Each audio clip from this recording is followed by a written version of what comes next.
Hello बच्चों, आज हम कॉम्बिनेशन ऑफ एरर के बारे में पढ़ेंगे। ये हमारा लास्ट टॉपिक है इस यूनिट का। तो स्टार्ट करते हैं। कॉम्बिनेशन ऑफ एरर मतलब एरर कंबाइन कैसे होता है। कहने का मतलब क्या है कि अगर कोई फॉर्मूला है, जैसे कि अगर हमने एरर निकालना है ऐसी दो क्वांटिटीज में जिसमें दो क्वांटिटीज ऐड हो रही हैं, तब एरर कैसे कैसे कंबाइन होगा, इसके बारे में हम लोग पढ़ेंगे। हम डिफरेंट कॉम्बिनेशंस के बारे में पढ़ेंगे कि एरर कैसे कंबाइन होता है। सबसे पहले एरर ऑफ सम। अगर फॉर्मूला ऐसा है कि जो हमारा फॉर्मूला है जो उसमें दो क्वांटिटीज ऐड हो रही हैं, तो एरर कैसे कंबाइन होगा। उसके लिए देखिए हम क्या कर लेते हैं, दो क्वांटिटीज ए और बी मान लेते हैं। Let A and B be two physical quantities, जो क्या है जिनकी वैल्यू को हम इस तरीके से लिख रहे हैं। देखिए लिखने का तरीका कैसे है, क्या लिखा है, ए इस तरह से है कि ए प्लस माइनस डेल्टा ए। अब प्लस माइनस का मतलब क्या है, प्लस माइनस जैसे अब हम बोलते हैं ना कि 19-20 का फर्क, तो 19-20 का फर्क का मतलब क्या है कि हमें एग्जैक्ट नहीं वैल्यू मालूम, तो ये ऊपर नीचे को बताने के लिए प्लस माइनस लिखा रहा है। जैसे कि 19 से ऊपर भी हो सकता है, 19 से नीचे भी हो सकता है हमारी क्वांटिटी का वैल्यू, तो ये प्लस माइनस को दिखाता है। और ये डेल्टा का साइन आपको मालूम ही है, जब एरर बताते हैं तो किस साइन से बताते हैं, डेल्टा से बताते हैं। डेल्टा की कितना डिफरेंस है, पर कितना ज्यादा है या कितना कम है। तो ये जो हमारा वैल्यू है ये बताता है कि एक क्वांटिटी में कितना एरर है। ए क्वांटिटी का नाम है और उसमें जो एरर है उसका नाम क्या है, delta A. Plus minus delta A उसमें एरर को बताता है। इसी तरह से हमने बी के बारे में लिख दिया, B plus minus delta B. A और बी क्या है, दो क्वांटिटीज है। उसके बाद क्या कह रहा है, लेट अभी हम सम के बारे में बात करें तो हमने एक जो सम है ए और बी का, उसको हम दूसरा नाम दे रहे हैं, उसका नाम हम क्या दे रहे हैं, जी दे रहे हैं, जेड दे रहे हैं। तो अभी क्या है, अब जेड में जो एरर है उसको निकालना चाह रहे हैं हम। तो एरर निकालने के लिए हमें क्या पता है, हम जब भी एक क्वांटिटी को बताते हैं तो उसको कैसे बताते हैं, अब जी अकेला जी नहीं है, तो जी के साथ साथ उसमें कुछ एरर भी है। तो z और उसके एरर को एक साथ हम कैसे लिखते हैं, z plus minus delta z। इस तरीके से हम लोग z को लिखते हैं।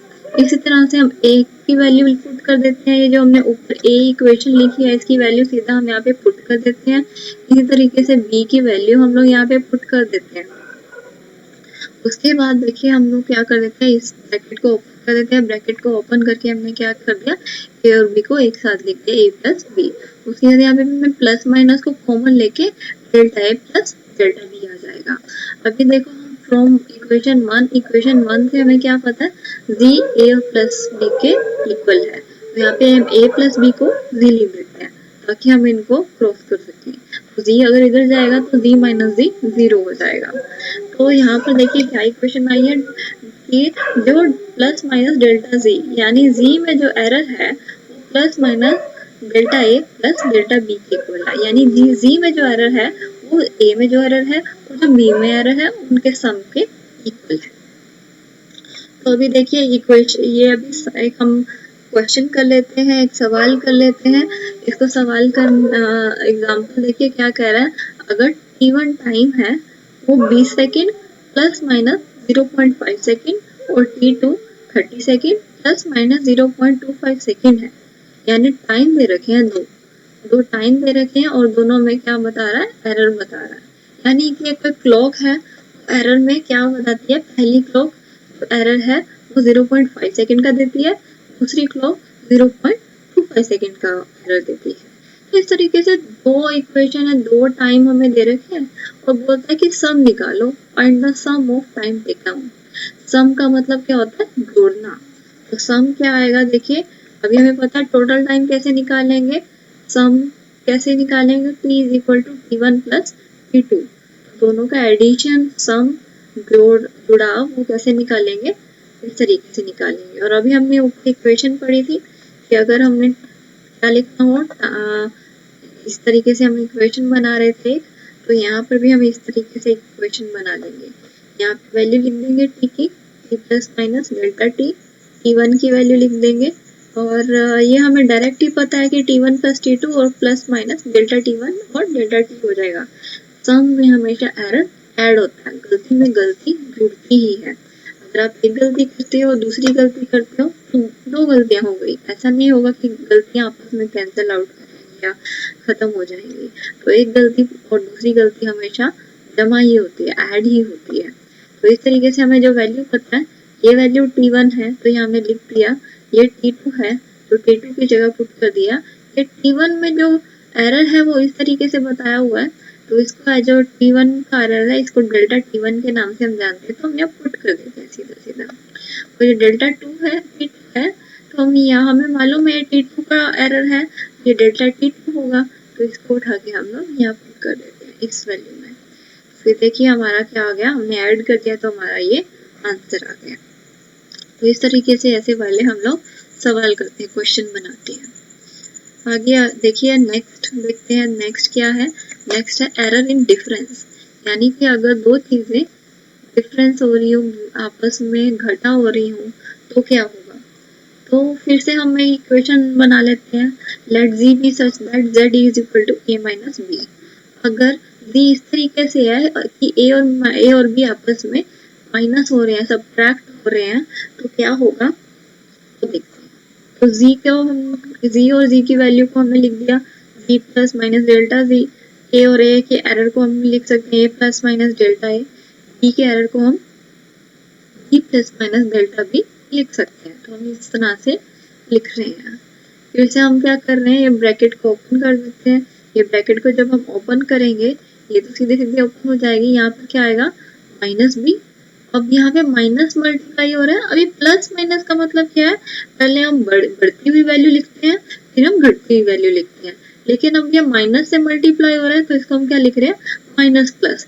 यानी अगर हम माइनस को प्लस से मल्टीप्लाई करते तो पहले माइनस आता, और माइनस को माइनस से मल्टीप्लाई करते तो फिर प्लस आता। तो इसीलिए हम इसको माइनस प्लस लिख रहे हैं। वैसे फर्क दोनों में कुछ भी नहीं है, चाहे आप पहले बढ़ती हुई वैल्यू लिख दो या फिर घटती हुई वैल्यू लिख दो, दोनों में कोई डिफरेंस तो नहीं है। इसीलिए हम लोग इसको इस तरह से लिखते हैं। तो यहाँ पे फिर से हम इक्वेशन बना रहे हैं, तो यहाँ पे मैंने प्लस माइनस कॉमन लिख दिया। ये प्लस माइनस ही है, इसमें और माइनस प्लस में कोई डिफरेंस नहीं है। ये बस लिखने का तरीका, जताने का तरीका कि हमने इसको माइनस से मल्टीप्लाई किया है, तो पहले हम घटती हुई वैल्यू लिखेंगे, फिर बढ़ती हुई वैल्यू लिखेंगे। फिर हमें इक्वेशन 1 से क्या पता है कि z is equal to a minus B है, z is equal to a minus B है। तो हम यहाँ पर वैल्यू लिख देते हैं a माइनस बी की वैल्यू z, हमने यहाँ पे लिख दी। यहाँ पर भी z है, यहाँ पर भी z है, और दोनों क्या हो जाएंगे, कैंसिल हो जाएंगे। तो ये हमारी वैल्यू आ जाती है। अभी देखिए प्लस माइनस डेल्टा जी किसके इक्वल हो जाएगा, प्लस माइनस डेल्टा ए और डेल्टा बी। यानी यहाँ भी एरर क्या हो रहा है, ऐड हो रहा है। तो चाहे फॉर्मूला आपका प्लस का था, सम का था या डिफरेंस का था, हमें एरर हमेशा ऐड हो रहा है। इसमें भी एरर हमेशा ऐड होता है, यानी गलती और एक गलती और दूसरी गलती मिलके दो गलतियां बनाती हैं, एक गलती से दूसरी गलती छिपती नहीं है। तो अभी देखिए ये एक एग्जाम्पल ले लेते हैं हम सवाल का। ये एग्जाम्पल ले रहे हैं, यहाँ पे वो क्या कह रहा है, लेट कर लो कि θ1 50 degree Celsius plus minus 0.1 degree Celsius. अगर एक टेम्परेचर, यानी ये टेम्परेचर के बारे में बात कर रहा है, डिग्री सेल्सियस है तो डिग्री टेम्परेचर को हम थीटा से भी कई बार लिख देते हैं। तो θ1 किसके इक्वल है, 50 degree Celsius plus minus 0.1 degree Celsius, ये θ1 है। इसी तरीके से दूसरा टेम्परेचर दे रखा है, तो वो कहता है find the difference between the temperature. इन दोनों टेम्परेचर के बीच का डिफरेंस बताइए, फर्क बताइए कितना है। तो फर्क का मतलब क्या है, एक में से दूसरे को घटा देंगे, माइनस कर देंगे। तो यहाँ पे हम सब्ट्रैक्ट कर रहे हैं। तो अभी देखिए ये बड़ा है, ये टेम्परेचर कम है, तो ज्यादा टेम्परेचर में से कम टेम्परेचर को हम माइनस कर रहे हैं। तो यहाँ पे हमने वैल्यू पुट कर दी थीटा की एज इट इज, और थीटा की वैल्यू पुट कर दी। फिर हमने पता है कि यहाँ पे प्लस माइनस वालों को हमने हमेशा ऐड ही करना है, और ये तो क्या होगा, माइनस होगा। ये हमें इस इक्वेशन से मालूम है कि एरर हमेशा ऐड होता है, इसीलिए ये देखिए हमने एरर को ऐड कर दिया। तो ये हमारा फाइनल आंसर आ गया, ये आ गया। 50 माइनस को 30 किया, 20 डिग्री सेल्सियस, और इन दोनों को हम क्या कर रहे हैं, ऐड कर रहे हैं, यानी 0.6 डिग्री सेल्सियस। तो नोट लिख रहे हैं, नोट में क्या लिखा हुआ है कि error in the sum as well as in the difference gets added. चाहे एरर सम का हो चाहे डिफरेंस का हो, वो हमेशा ऐड ही होता है। उसके बाद अगर हमारा गिवन फॉर्मूला ऐसे हो कि दो क्वांटिटीज क्या हो रही हो, मल्टीप्लाई हो रही हो, प्रोडक्ट हो रही हो, गुणा में हो, तो हम कैसे करेंगे? तो हमने एक क्वांटिटी ले ली z, जो जिसमें दो क्वांटिटी है जो हमेशा मल्टीप्लाई होती है, a और b ले ली। तो यहाँ पे हम वैल्यू लिख देते हैं, g की वैल्यू हम z plus minus delta z, a की value a plus minus delta a और b की value b plus minus delta b। और फिर क्या करेंगे? सेकेंड स्टेप, ब्रैकेट को ओपन करेंगे। तो अभी देखिए ब्रैकेट को ओपन कर रहे हैं, पहले b को मल्टीप्लाई कर रहे हैं इस ब्रैकेट के साथ, तो यहाँ पे क्या आ जाएगा ab और यहाँ पे क्या आ जाएगा plus minus delta a into में b लिख दिया। उसके बाद इसको मल्टीप्लाई करते हैं तो क्या होगा a plus minus delta b। तो प्लस माइनस तो आगे ही आएगा क्योंकि वो चिन्ह है, साइन है, तो a डेल्टा b, तो a डेल्टा b लिख दिया।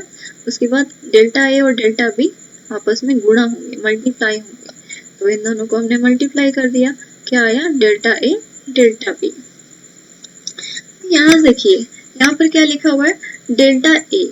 डेल्टा a का मतलब होता है error, error in a। Error in a यानी 20-21 की जो गलती है वो बहुत ही छोटी होती है, ऐसे ही जो b में गलती होगी वो भी बहुत छोटी होगी। जब किसी छोटी वैल्यू को यानी छोटी वैल्यू को और छोटी वैल्यू से मल्टीप्लाई करते हैं तो वो और छोटी हो जाती है। जैसे कि अगर आप एक से कम जितनी भी वैल्यूज है उनको आपस में मल्टीप्लाई करेंगे तो वैल्यू बहुत ही स्मॉल आती है। जैसे आपने अगर 0.1 को 0.1 से मल्टीप्लाई किया, 0.1 को 0.1 से गुणा किया तो कितना आएगा 0.01, यानी एक का 100वां हिस्सा। तो ये क्या हो जाती है, बहुत छोटी वैल्यू हो जाती है। अगर किसी स्मॉल वैल्यू को स्मॉल वैल्यू से मल्टीप्लाई करते हैं तो बहुत ज्यादा छोटी हो जाती है। इसलिए हम लोग क्या कर देते हैं, निग्लेक्ट कर देते हैं। निग्लेक्ट कर देते हैं मतलब इग्नोर कर देते हैं। ये इग्नोर इसलिए कर देते हैं क्योंकि ये हमारी कैलकुलेशन में ज्यादा इफेक्ट नहीं डालते, ज्यादा प्रभाव नहीं डालते। अगर आप 1000 लिख रहे हो, ये मान लो ये जो वैल्यू है ये 1000 आ जाती है, ये वाली इन तीनों की वैल्यू तो 1000 आ जाती है। उसके सामने अगर आपको 0.01 लिखना पड़े तो उसके सामने बहुत ही छोटी है, वो आप काउंट नहीं करोगे, ठीक है। इसलिए हम इसको इग्नोर कर देते हैं या फिर निग्लेक्ट कर देते हैं, इसको हम मानते नहीं हैं क्योंकि इससे ज्यादा फर्क पड़ता नहीं है हमारी कैलकुलेशन में। तो उसके बाद देखिए क्या बचा, ये बचा। और फिर ये देखिए ये जो इक्वेशन आई है इसको हम और सॉल्व करने की कोशिश करते हैं। पिछले जो हमने सॉल्व किया था, पिछले दो जो हमने आर्टिकल सॉल्व किया उसमें हमने क्या लिखा है, वैल्यू पुट कर दी z की। तो यहाँ पे z की वैल्यू पुट कर देते हैं, z किसके इक्वल है ab के, तो यहाँ पे z आ जाएगा। तो यहाँ पे z लिख दिया और z से z कैंसिल हो गया। तो उसके बाद ये जो इक्वेशन आई है, ये इक्वेशन में कुछ हमारा ठीक ढंग से नहीं आया, इसमें ना तो एरर ऐड हो रहा है ढंग से, और अगर ऐड भी हो रहा है तो साथ में दो अलग अलग क्वांटिटी फिर भी साथ में है। तो हम क्या करते हैं, सारी इक्वेशन को डिवाइड कर देते हैं इससे z is equal to ab से। तो z is equal to ab से डिवाइड करेंगे तो डेल्टा z अपॉन में z आ जाएगा, क्योंकि यहाँ पे z है इसलिए हमने यहाँ पे z लिखा, z ab के इक्वल ही है वैसे। तो यहाँ पर क्या है, यहाँ a और b के बारे में बात की है तो हमने यहाँ पे ab लिख दिया। यहाँ पे ab लिख रहे हैं तो यहाँ पर ab है, और यहाँ पे देखिए डेल्टा a है ना, तो ये डेल्टा है एक चीज है, इसमें कंफ्यूज नहीं होना है। डेल्टा है गुणा में b है, तो हम b को b से कैंसिल कर सकते हैं, a को a से कैंसिल नहीं कर सकते क्योंकि उसके आगे डेल्टा a है, यानी ये डेल्टा a एक ही चीज के बारे में बात कर रहा है। तो डेल्टा a और a दो अलग अलग चीजें हैं, तो b से हम b कैंसिल कर देते हैं, और यहाँ पर क्योंकि a अलग से है तो यहाँ पर a कैंसिल कर देते हैं। तो इस तरीके से ये इक्वेशन आ जाती है हमारे पास हमारी एरर की, किसमें, अगर क्या हो, गुणा में हो। अगर जो हमारा सवाल है वो गुणा में है तो इस तरीके से हम रिलेटिव एरर, आपने पिछले लेक्चर में पढ़ा है, इसे हम क्या बोलते हैं, रिलेटिव एरर या फिर फ्रैक्शनल एरर बोलते हैं। यानी क्या क्या हो रहा है, यहाँ पर एरर में हम लोग क्या करते हैं कि जो आपकी एब्सोल्यूट मीन वैल्यू है उसको मीन वैल्यू से डिवाइड कर देते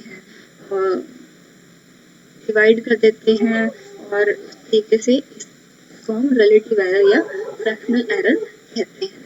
तो जो हमारा प्रोडक्ट है उसमें जो हमारा रिलेटिव एरर है वो ऐड होता है। जो हमारा सम और हमारा डिफरेंस था उसमें क्या होता है, एरर ही ऐड या सब्ट्रैक्ट हो जाता है, लेकिन हमारा जो प्रोडक्ट है उसमें क्या होता है, रिलेटिव एरर ऐड होता है। ऐड ही हो रहा है, देखिए प्लस माइनस कॉमन ले लेंगे तो ये दोनों ऐड हो जाएंगे। तो आगे देखिए एक सवाल ले लेते हैं इसी पे बेस्ड। तो हमने सवाल लिया लेंथ एंड द ब्रेड्थ, लंबाई और चौड़ाई ऑफ अ रेक्टेंगल, आयतन की लंबाई और चौड़ाई इस तरीके से मेजर की गई, इस तरीके से मापी गई कि जो लंबाई है L है, लेंथ है, इस तरीके से है 5 प्लस माइनस 0.01 और B कैसे है 2 प्लस माइनस 0.03। लंबाई और चौड़ाई दे रखी है। क्या पूछ रहा है, find the area of rectangle, क्षेत्रफल निकालिए किसका, रेक्टेंगल का। रेक्टेंगल का क्षेत्रफल का फॉर्मूला आपको क्या पता है, एरिया को हम क्या लिखते हैं, लंबाई गुणा में चौड़ाई, लेंथ इंटू ब्रेड्थ। पता है ये लेंथ है और ये क्या है, ब्रेड्थ है, लंबाई और ये चौड़ाई। 5 इंटू 2 कितना हो गया, 10 आ गया। ये हमारा एरिया आ गया। लेकिन अभी हमें यहाँ पे क्या दिख रहा है कि ये दोनों क्या है, गुणा में है, ये दोनों गुणा में है।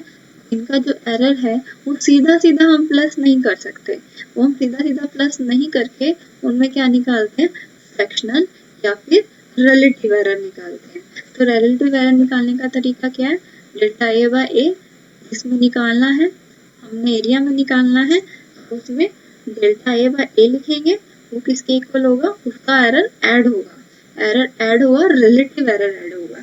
तो ये दोनों का जो एरर है लंबाई और चौड़ाई का, उनका रिलेटिव एरर ऐड होगा, यानी delta L by L plus delta B by B, ये error relative error fractional error add होगा।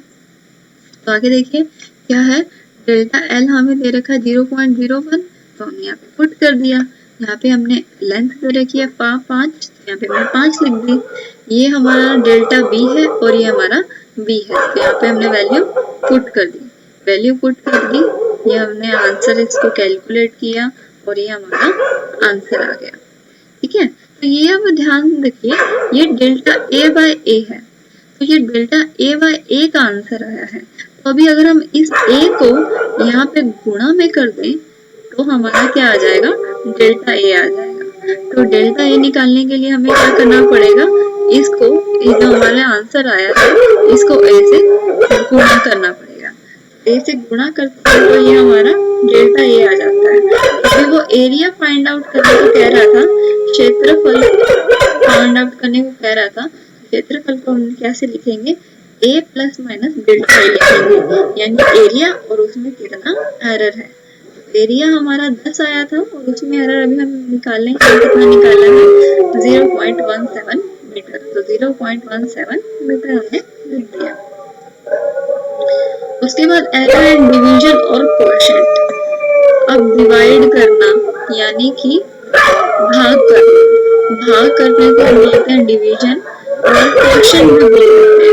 जब कोई चीजें भाग हो रही होती हैं तो हम उन्हें कोएफिशिएंट भी बोल देते हैं। तो देखिए फिर से हमारा फॉर्मूला कैसे बनेगा। अब z में क्या है, एरर निकालना है, तो z plus minus delta z, और अभी देखिए यहाँ पर a की वैल्यू हम पुट करेंगे a plus minus delta a, b की जगह हम क्या पुट करेंगे b plus minus delta b। तो इस तरीके से एक ही इक्वेशन बन जाती है। तो अभी देखिए क्या करते हैं, अभी यहाँ पर आप ध्यान दीजिएगा, अभी क्या कर रहे हैं, हम इन दोनों में से एक कॉमन ले लेते हैं। ए को हम लोग क्या करते हैं, ब्रैकेट से बाहर निकाल रहे हैं। तो ए को ब्रैकेट से बाहर निकाल लेंगे तो यहाँ पर तो ए था, तो यहाँ पर क्या आ जाएगा, 1 आ जाएगा, 1 आ जाएगा। तो यहाँ क्या है, प्लस माइनस, और यहाँ पर क्या हो जाएगा, ए भाग हो जाएगा। यहाँ पर देखिए ए भाग क्यों हुआ, क्योंकि इसके पास ए देने को नहीं था, तो इसीलिए हमने यहाँ पर क्या दे दिया, एक ए बाहर निकाल के यहाँ पर क्या कर दिया, भाग में कर दिया। बटा में कर दिया। अभी देखो अगर वापस मैं a को अंदर ब्रैकेट के मल्टीप्लाई कर दूंगी, अंदर गुणा कर दूंगी तो क्या आएगा, a को हम 1 से मल्टीप्लाई करेंगे तो क्या आएगा, a आएगा। a को डेल्टा a बाय a से मल्टीप्लाई करेंगे, गुणा करेंगे तो a से a कट जाएगा और वापस डेल्टा a आ जाएगा। तो इस तरीके से हम ये कॉमन लेते हैं। इसी तरीके से हमने b को कॉमन ले लिया, a बाय b हमारा क्या आ गया, ब्रैकेट के बाहर आ गया। अभी ये देखिए बटा में है, बाय में है, तो ये ऊपर जब जाएगा तो पावर क्या हो जाती है, -1 हो जाती है। हम सभी को मालूम है यहाँ पर पावर 1 है और यहाँ पर पावर 1 है, ये पावर ऊपर बटा के ऊपर जाके क्या हो जाती है, -1 हो जाती है। हमने यहाँ पे -1 दिया। इस तरीके से ये एक इक्वेशन आ गई। तो अभी हम देखो ये जो पावर होती है इसको सोल्व करने का एक तरीका होता है। ये सोल्व करने के लिए हमारे पास एक थ्योरम होती है जिसे हम बाइनोमियल थ्योरम कहते हैं। इसे आप 11वीं कक्षा में आप अपने मैथ्स में पढ़ोगे, मैथमेटिक्स में, बाइनोमियल थ्योरम। फिजिक्स में हम इसका बहुत ही छोटा सा जो पोर्शन है वो यूज करते हैं, हम सारा यूज नहीं करते, लेकिन मैथ में आप काफी यूज करते हैं। तो अभी देखिए क्या है, ये क्या कहती है बाइनोमियल थ्योरम, कि अगर एक ब्रैकेट है उसमें 1 प्लस कोई क्वांटिटी लिखी हुई है और उसकी कोई पावर है, तो क्या होगा, ये पावर इस क्वांटिटी के साथ मल्टीप्लाई हो जाएगी। ये जो n है ना, ये x के साथ मल्टीप्लाई हो जाएगा। तो देखिए मैंने क्या लिखा है, 1 प्लस nx। इसके आगे भी होती है ये थ्योरम, लेकिन फिजिक्स में हम इतने ही यूज करते हैं, इससे आगे हम यूज नहीं करते हैं, क्योंकि इसके बाद जो वैल्यू है वो बहुत स्मॉल हो जाती है और उसे हम फिर निग्लेक्ट ही करते हैं। तो इसलिए हम दो ही वैल्यूज को लिखेंगे, तो यहाँ पर क्या होगा, पावर सीधा मल्टीप्लाई हो जाएगी। इसी तरीके से ये वाली पावर सीधा मल्टीप्लाई हो जाएगी। तो ये पावर मल्टीप्लाई हुई तो प्लस के साथ माइनस मल्टीप्लाई होगा तो माइनस, माइनस के साथ माइनस मल्टीप्लाई होगा तो प्लस। तो इस तरीके से ये आ जाता है हम लोगों का वैल्यू। तो अभी देखिए इसके बाद हम लोग क्या करते हैं, यहाँ पर इक्वेशन 1 से हमें क्या पता है, z is equal to a by b के इक्वल है। तो a बाई b के इक्वल हमने क्या लिख दिया, z लिख दिया। तो अब देखिए ये इक्वेशन आ गई। अभी ये जो दो ब्रैकेट है इनको ओपन कर लेते हैं। इनको ओपन कैसे कर सकते हैं, गुणा करके, ऐसे ही करते थे आप मैथ में। तो यहाँ पे देखिए 1 मल्टीप्लाई होगा 1 से तो 1 आएगा, 1 मल्टीप्लाई होगा डेल्टा a बाई a से तो डेल्टा a बाई a आएगा। उसके बाद इस वाली क्वांटिटी को मल्टीप्लाई करते हैं, ये जब इधर मल्टीप्लाई होती है तो क्या आएगा, minus plus delta b by b। तो माइनस प्लस को हम प्लस माइनस भी लिख देते हैं, कोई इसमें फर्क नहीं है। फिर इसको और इसको मल्टीप्लाई करते हैं, जो लास्ट में दो बची हैं, तो क्या आएगा, delta a delta b a by b। अब देखो फिर से डेल्टा a और डेल्टा v मल्टीप्लाई में है। जब भी दो स्मॉल क्वांटिटीज मल्टीप्लाई में होती हैं, दो छोटी छोटी क्वांटिटीज मल्टीप्लाई में होती हैं, तो हम उनको निग्लेक्ट कर देते हैं। तो हमने इसको निग्लेक्ट कर दिया, लिखा है निग्लेक्टेड। इसको हम आगे नहीं रखेंगे अपनी इक्वेशन में। तो यहाँ पर देखिए, यहाँ पर हम क्या कर लेते हैं, इधर z कॉमन ले लेते हैं। z कॉमन लेंगे तो आपको पता है डेल्टा z बाय z हो जाता है, क्योंकि इसके पास नहीं था तो इसने क्या कर दिया, डिवाइड कर दिया। जब अंदर मल्टीप्लाई करेंगे ब्रैकेट के तो क्या आएगा, वापस ये वाली इक्वेशन आ जाएगी। तो फिर z से z कैंसिल हो जाता है और ये इक्वेशन आ जाती है। तो इस इक्वेशन में देखिए यहाँ पे भी 1 है, यहाँ पे भी 1 है। अगर ये उधर जाएगा, इक्वेशन के उस पार जाएगा तो -1 हो जाएगा और वो क्या हो जाएंगे, 0 हो जाएंगे। इनको डायरेक्ट भी हम लोग क्या कर सकते हैं, कट कर सकते हैं। तो डायरेक्ट भी कट कर सकते हैं। तो ये देखिए यहाँ पर क्या आ रहा है, रिलेटिव एरर क्या हो रहा है, ऐड हो रहा है। देखो delta z by z plus minus delta a by a plus delta b by b। तो रिलेटिव एरर क्या हो रहा है, ऐड हो रहा है। तो रिलेटिव एरर चाहे प्रोडक्ट हो चाहे कोशेंट हो, वो हमेशा ऐड होता है। आपने देखा सम और डिफरेंस में नॉर्मल एरर ऐड हो रहा था, यहाँ पर कोशेंट और प्रोडक्ट में, यानी अगर आप भाग कर रहे हो और गुणा कर रहे हो, उसमें क्या हो रहा है, रिलेटिव एरर ऐड हो रहा है। गलती हमेशा ऐड ही हो रही है, कहीं भी गलती ना ही माइनस होगी, ना ही गुणा होगी, ना ही भाग होगी। गलती हमेशा ऐड होगी। उसके बाद देखिए एरर इन पावर, अगर कोई चीज ऐसा फॉर्मूला है, जी का फॉर्मूला ऐसा है कि कोई उसकी पावर है, तो कैसे सॉल्व करेंगे। देखिए अब जी क्या है, इस तरीके से है कि ए की पावर क्या है, एन है। तो अभी हमने क्या किया, यहाँ पे वैल्यू पुट कर दी, z plus minus delta z, a की जगह हमने लिख दिया a plus minus delta a, और पावर क्या है, n है। तो अभी देखो यहाँ पर हम लोग क्या ले लेते हैं, इस ब्रैकेट में से a को कॉमन ले लेते हैं। तो आपको पता है कॉमन करने का तरीका, कि a को कॉमन लेंगे तो यहाँ पर तो 1 आएगा और यहाँ पे डिवाइड हो जाएगा, ठीक है, भाग हो जाएगा। अब ये एक और ब्रैकेट है और ब्रैकेट के बाहर क्या है, n है, पावर n है। तो जब इसको पूरी ब्रैकेट के बाहर लेते हैं हम इस a को, तो वो ये पावर उसके साथ क्या होगी, उसके पावर में आएगी, a n यहाँ भी आएगा और यहाँ भी आएगा, क्योंकि इस पूरे ब्रैकेट की पावर क्या है, n है। तो इस तरीके से हमने लिख दिया, और यहाँ पे भी हमने क्या कर दिया, z को कॉमन ले लिया, z कॉमन ले लिया तो 1 plus delta z by z ले लिया। उसके बाद हमें पता है एक इक्वेशन 1 से हमें पता है z a की पावर n के इक्वल है, तो a की पावर n को हमने z के इक्वल पुट कर दिया। तो देखिए यहाँ z से z कैंसिल हो गया, तो ये इक्वेशन आ गई। अभी फिर से देखिए यहाँ पे क्या है, एक प्लस माइनस कोई क्वांटिटी है और उसकी पावर है, तो इसमें फिर से हम लोग क्या लगाते हैं, बाइनोमियल थ्योरम लगाते हैं। आपको बहुत सारे ऐसे सवाल आएंगे जिसमें इस तरीके से आपको क्या करना होगा, इक्वेशन को सोल्व करना होगा, समीकरण को सोल्व करना होगा, जिसमें एक प्लस माइनस कुछ क्वांटिटी होगी और उसकी कुछ पावर होगी। आपको याद रखना है जो बाइनोमियल थ्योरम है वो तभी लगती है जब क्या हो, वन एक, या तो एक हो, एक के साथ जो जमा का निशान हो और उसके साथ कुछ क्वांटिटी हो, तो तभी ये बाइनोमियल थ्योरम लगती है। तो हम फिर से बाइनोमियल थ्योरम कहते हैं, लगाते हैं। तो ये बाइनोमियल थ्योरम क्या कहती है, ये पावर क्या हो जाएगी, इस क्वांटिटी से गुणा हो जाएगी। तो यहाँ पर हमने यहाँ पर गुणा में लगा दी, ये वाली क्वांटिटी में n को क्या कर दिया, गुणा कर दिया। तो गुणा कर दिया, यहाँ पे भी एक है, यहाँ पे भी एक है, कैंसिल हो जाएगा, वैसे भी उधर जाके माइनस वन माइनस वन हो जाता है, 0 हो जाता है। तो ये देखिए इस तरीके से हमारा आंसर आया। यानी जब भी पावर हो तो जो रिलेटिव एरर है उसमें पावर हमेशा गुणा में आ जाती है, मल्टीप्लाई हो जाती है।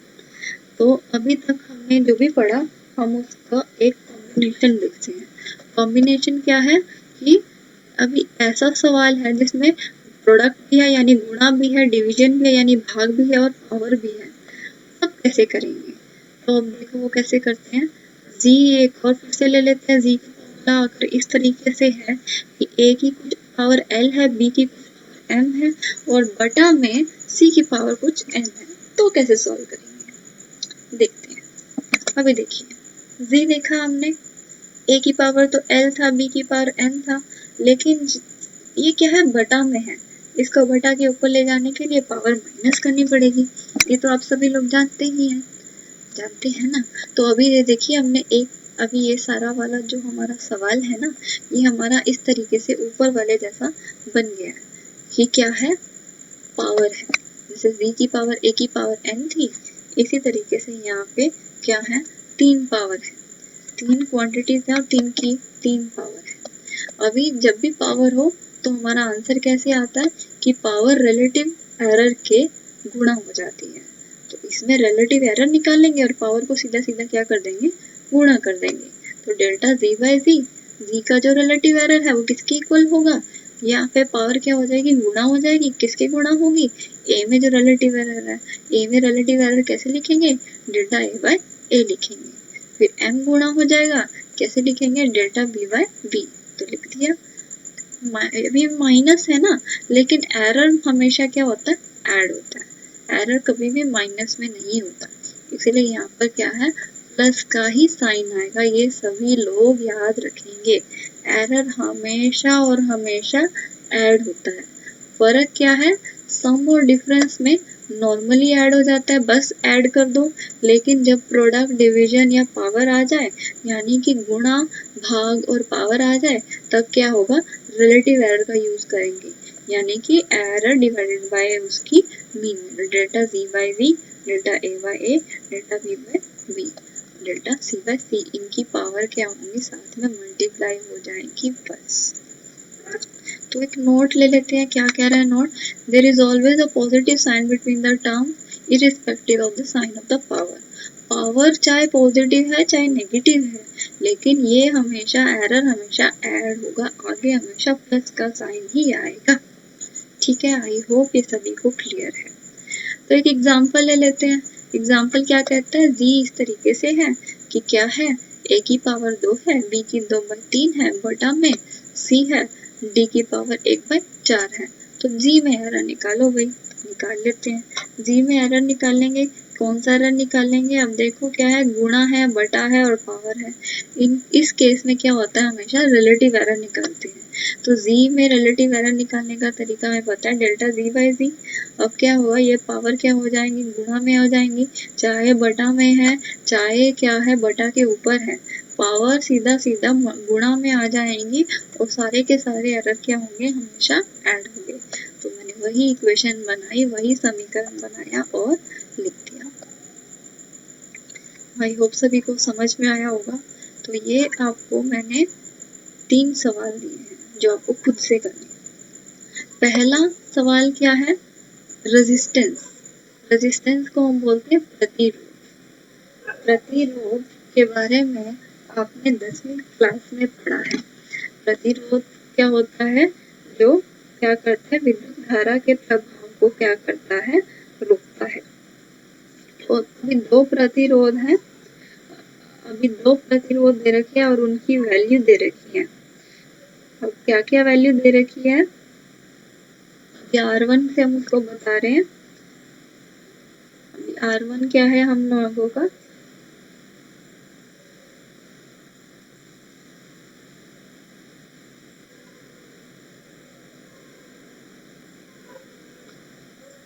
R1 क्या है, 150 प्लस माइनस 2 ओम। तो ये आपको प्रतिरोध दे रखा है R1 और R2 की वैल्यू दे रखी है। अब उनको कनेक्ट किया सीरीज में। सीरीज को आपने सीरीज कॉम्बिनेशन और पैरेलल कॉम्बिनेशन हमने पढ़ा है अपने 10वीं क्लास में। सीरीज को हम श्रृंखला के नाम से पढ़ते थे और पैरेलल को हम समानांतर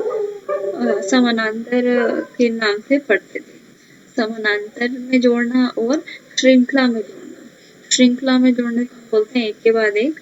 जब भी समानांतर हम पढ़ते हैं, समानांतर में चीजें कैसे ऐड होती हैं, समानांतर में देखिए चीजें प्रतिरोध कैसे ऐड होता है, प्रतिरोध ऐड होता है R is equal to R1 plus R2। लेकिन अगर ये पैरेलल हो जाए या समानांतर हो जाए तो हम क्या करते हैं, इनको बटा में करते हैं। तो अभी आप सिर्फ सीरीज वाला कीजिए, पैरेलल वाला हम लोग बाद में करेंगे। सीरीज का मतलब होता है समानांतर और पैरेलल का सीरीज का मतलब होता है श्रृंखला और पैरेलल का मतलब होता है समानांतर। तो अभी मैंने आपको आसान दिया है, सीरीज वाला दिया है, तो मैंने फॉर्मूला भी बता दिया है, RS is equal to R1 plus R2। इसका डायरेक्ट आपको बता दिया फॉर्मूला, ये कीजिएगा सभी। उसके बाद मैंने आपको क्या दिया है, the length breadth and height of a tube. लंबाई, चौड़ाई और ऊंचाई को हमें दिया गया है और इनका हमने क्या बताना है, इनका हमने बताना है वॉल्यूम। वॉल्यूम आई होप सभी समझते हैं। हाँ, वॉल्यूम निकालेंगे आप लोग ट्यूब का, ठीक है। वॉल्यूम आप ट्यूब का निकालेंगे, ये भी आपको पता है। इसका फॉर्मूला भी लंबाई गुना में चौड़ाई गुना में ऊंचाई। तो इस तरीके से आप निकाल लेंगे। उसके बाद हमने क्या दिया हुआ है, एक पावर और प्रोडक्ट और क्वोशेंट का जो कॉम्बिनेशन था, जो लास्ट में हमने क्वेश्चन किया, वो उसका एक और मैंने क्वेश्चन। ये आपको सभी को करने हैं ये, और सभी जल्दी से चेक करवाइएगा। तो आज हमने क्या पढ़ा, एक बार रिवाइज कर लेते हैं। आज हमने कॉम्बिनेशन ऑफ एरर पढ़ा। एरर कंबाइन कैसे होता है, एरर कंबाइन कैसे होता है उसके बारे में हम पढ़ रहे थे। कॉम्बिनेशन कॉम्बिनेशन क्या होगा। सबसे पहले हमने सम के बारे में पढ़ा, सम कैसे होता है, ऐड कैसे होता है। तो हमने देखा कि सम सीधा सीधा सम में एरर ऐड हो जाता है। उसके बाद हमने डिफरेंस का देखा, डिफरेंस में भी एरर सीधा सीधा ऐड हो जाता है, गलती हमेशा ऐड हो जाती है। उसके बाद एरर इन प्रोडक्ट देखा, प्रोडक्ट के बारे में बताएं कि गुणा के बारे में बताएं। हमें रिलेटिव एरर लेना पड़ा था, फ्रैक्शनल एरर लेना पड़ा था, यानी एरर को मीन वैल्यू से भाग करना पड़ा था। तो इसमें जब हम रिलेटिव एरर लेते हैं तो इसमें रिलेटिव एरर ऐड होता है। उसी तरीके से डिवीजन यानी क्वोशिएंट में यानी भाग में भी एरर हमेशा रिलेटिव एरर ही ऐड होता है। तो रिलेटिव एरर ऐड होते हैं किसके, प्रोडक्ट और क्वोशिएंट के दोनों के ऐड होते हैं। उसके बाद एरर इन पावर, अगर पावर के बारे में बात करेंगे उसमें भी रिलेटिव एरर आएगा, और लेकिन जो क्या होगा, जो पावर होगी वो क्या हो जाएगी, रिलेटिव एरर के गुणा में आ जाएगी। उसके बाद हमने सभी चीज़ों को कंबाइन कर दिया, जो हमने प्रोडक्ट, डिवीजन और पावर था उसको क्या कर दिया, हमने कंबाइन कर दिया। जब हम कंबाइन करते हैं तब भी क्या होती है, रिलेटिव पावर ऐड होती है, और क्या होगा, जो पावर है वो क्या हो जाएगी, गुणा में आ जाएगी। बस ये फर्क। तो आई होप सभी को क्लियर है ये वाला लेक्चर। सभी लोग ध्यान से पढ़िएगा, अच्छे से पढ़िएगा, और अपनी जो होमवर्क है वो जल्दी से जल्दी मुझसे शेयर करेंगे सभी लोग।